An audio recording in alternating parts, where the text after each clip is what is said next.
Olha, esse vídeo é para as pessoas que não tiveram experiência do que foi o regime militar. Esse é o Expertise Carioca. Vamos para cima.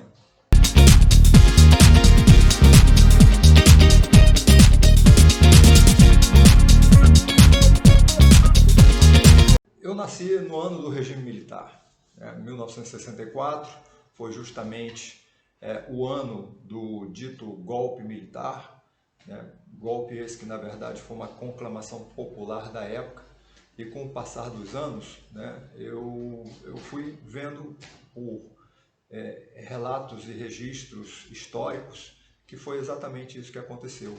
Houve uma tentativa de investida comunista no começo dos anos 60, final dos anos 50, e isso culminou numa grande manifestação popular, no Rio de Janeiro, na época.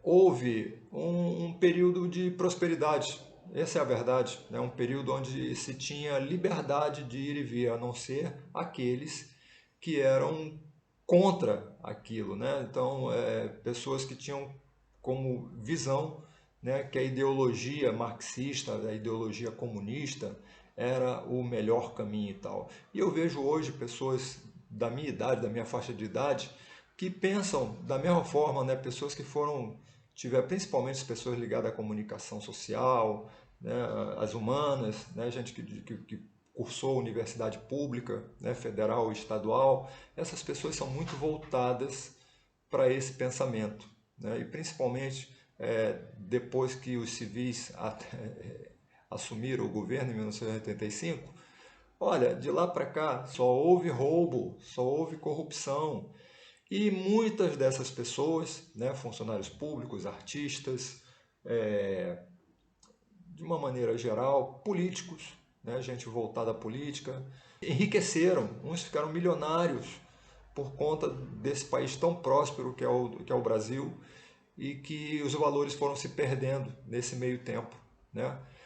Na época do regime militar tinha uma chamada censura federal, era um documento que aparecia antes de cada programa na televisão, dizendo se era impróprio para menor de tal idade, que se era liberado para exibição em público, e pelo que se acompanhou na televisão, nenhum desses programas foram programas nocivos, de fato, não tinha nada de subversivo nesses programas, não tinha nada de, muito pelo contrário, todos eram instrutivos. Eu vivi na época em que os desenhos animados eram excelentes, eram desenhos norte-americanos, Tom e Jerry, Fred Flintstone, Jetsons, desenhos animados desse tipo, onde a trilha sonora era jazz, onde eram desenhos animados sem nenhuma pretensão de nada, sem apelo sexual, sem apelo ideológico, nenhum, sem apelo, nada, era simplesmente entretenimento infantil. E existiam os programas educativos, Vila Sésamo, por exemplo. A Vila Sésamo foi um excelente programa na época, onde eles colocavam desenhos animados e bonecos, e com noções básicas de matemática, noções básicas de português, de bom comportamento de educação, de etiqueta e assim por diante. Nas escolas, de uma maneira geral, todos nós usávamos uniforme, desde o mais pobre até a pessoa que tinha melhor poder aquisitivo. Todos usavam uniforme, era obrigatório. Ninguém ia para a escola de qualquer jeito. Não, todo mundo vestia igual, todo mundo tinha uma formação antes de se formar, ficava em fila, antes assistia o hasteamento da bandeira nacional e entrávamos para as salas de aula conduzido pelos nossos professores. Era assim, todo santo dia era assim. E aí eu fui crescendo, me tornando adolescente, comecei a sair na noite, comecei a me divertir na cidade do Rio de Janeiro. Eu nunca tive problema. Olha, eu tinha toda a energia do mundo, eu saía com um amigo, a gente ia, sei lá, eu morava no centro da cidade, em Santa Teresa, no bairro de Santa Teresa. E hoje é um bairro impraticável, pelos meus amigos que moram lá. Da última vez que eu fui na minha rua, tá tudo cheio de grade, tudo cheio de muro alto, com aqueles negócios espetados para não ter... Incrível, E era uma rua cheia de crianças, era uma rua cheia E nós vivemos um tirando sarro com a cara do outro, não tinha negócio de bullying, de, de assédio, né? Tinha homossexuais na rua, né? Ali no bairro de Fátima, né? Que é o bairro da Roberta Close, que era a nossa vizinha, né? Então, assim, não tinha nenhum problema, que hoje está tudo, como diz, polarizado, né? Hoje as pessoas não podem falar nada. As mulheres hoje, elas estão empoderadas. Empoderadas do quê? Assim, hoje elas conquistaram um patamar que, poxa, eu acho fantástico, de trabalhar, de ter o seu dinheiro, de ser independente, incentivo de redes sociais, de TikTok, de Instagram. Hoje elas estão ávidas por likes, ávidas por validar o próprio ego, né? Elas não se sustentam em relações, né? Aí vem o apelo da música, né? Que hoje todas as músicas são iguais, elas dão um apelo ao ritmo, não tem mais melodia, não tem mais arranjo, não tem mais, enfim, não tem mais uma criatividade. Hoje você escuta sofrência, que é igual ao forró, que é igual ao funk, esse funk horroroso. Nada contra quem gosta, que é o que faz parte dessa geração, entretenimento da geração Z, né? A geração dos anos 2000 para cá, final dos anos 90.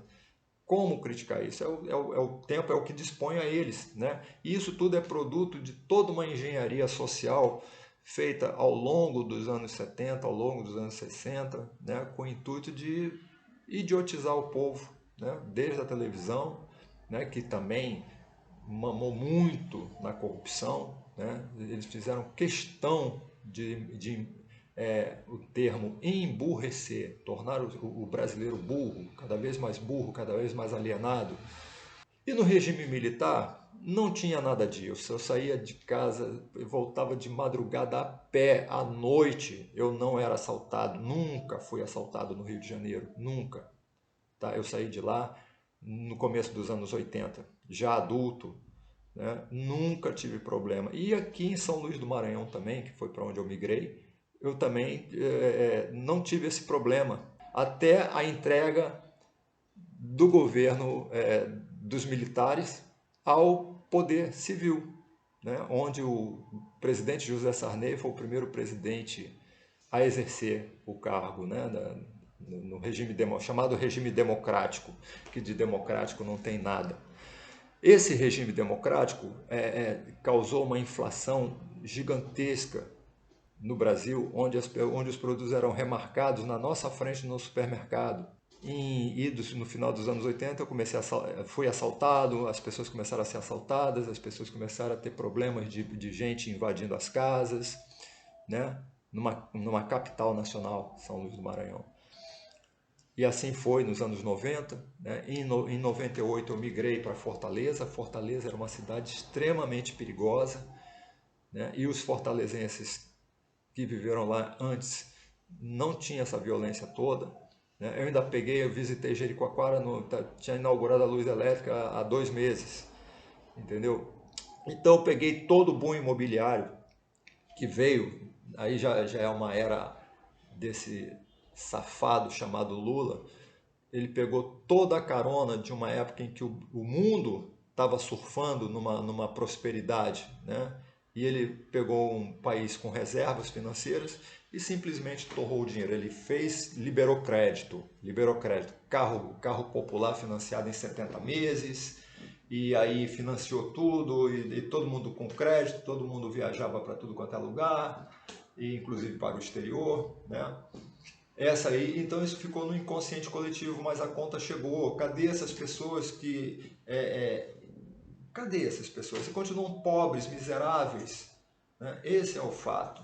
Esse é o fato. A desigualdade no Brasil nunca foi tão gigante quanto após os civis assumirem o poder. Essa é a grande verdade. Enquanto na época do regime militar o país era próspero, tinha moeda de 1 centavo. A gente ia para o colégio com, sei lá, com 50 centavos, 10 centavos e merendava. Merendava, ia na cantina, comprava ali. Essa era a qualidade do cruzeiro na época. Né? Depois disso, aí veio uma enxurrada de medidas mal feitas, mal realizadas, e aí nós tivemos nota de R$ 1.000 Então, começou o Brasil a acordar, né, no momento em que eles votaram num inseticida. Na verdade, o presidente que está eleito, muitos são bolsonaristas, outros são anti-Lula. No meu caso, eu sou um anti-Lula.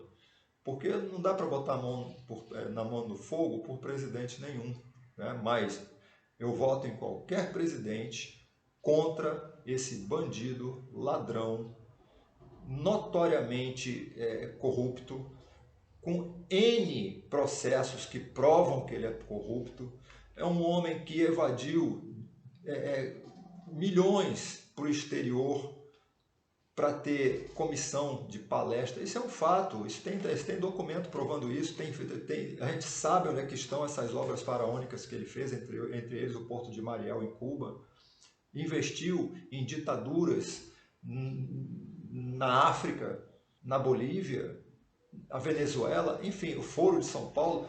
Isso é uma loucura incrível, como é que tem brasileiros que apoiam isso, que querem isso, porque ninguém quer ter suas liberdades cerceadas. Então, 7 de setembro de 2021 é um dia histórico, porque é um dia do basta, é um dia em que o povo brasileiro saiu em massa às ruas, em manifestação popular, que terá sido a maior manifestação popular do planeta, onde todo esse sistema corrupto, eles lutam para se manterem no poder. E se mantiverem no poder, nós estaremos lascados. Essa é a grande verdade. Quem não acredita e quem acredita neles. Né? Porque aí nos chamam de gado. Né? Quem é gado nessa história? Né? Como é que você pode apoiar um sistema que está prendendo cidadãos por crime de opinião? Então, assim, você votar na volta de um presidente que ele roubou o país, né? Isso aí eu posso colocar, aliás, vou colocar links aqui, onde tem todas as provas contra esse ex-presidente e a turma dele todinha, né? Porque eles são tudo amiguinho, né? Como já dizia o Capo da Silva, são tudo amiguinho. Então é isso, pessoal. No regime militar, eu não tive problema de violência, de saúde, não tive problema de saúde, certo? A saúde era excelente, o sistema público de saúde era excelente, o sistema de aposentadoria era excelente, que era o chamado INPS, Instituto Nacional de Previdência Social. Não tinha problema de segurança pública, né? Apesar do Rio, na época, já era infestado de morros, de favelas. A gente vivia em paz, coisa que a gente perdeu. O maior reflexo do Brasil são os bairros totalmente cheios de muros, de grades, janelas com grades. Isso não existia nos anos 70, durante o regime militar? Não existia. E rezemos a Deus que possamos resgatar a unidade brasileira, onde o conceito de civilidade, o conceito de educação, o conceito de saúde e de liberdade sejam preservados, resgatados para o bem das próximas gerações.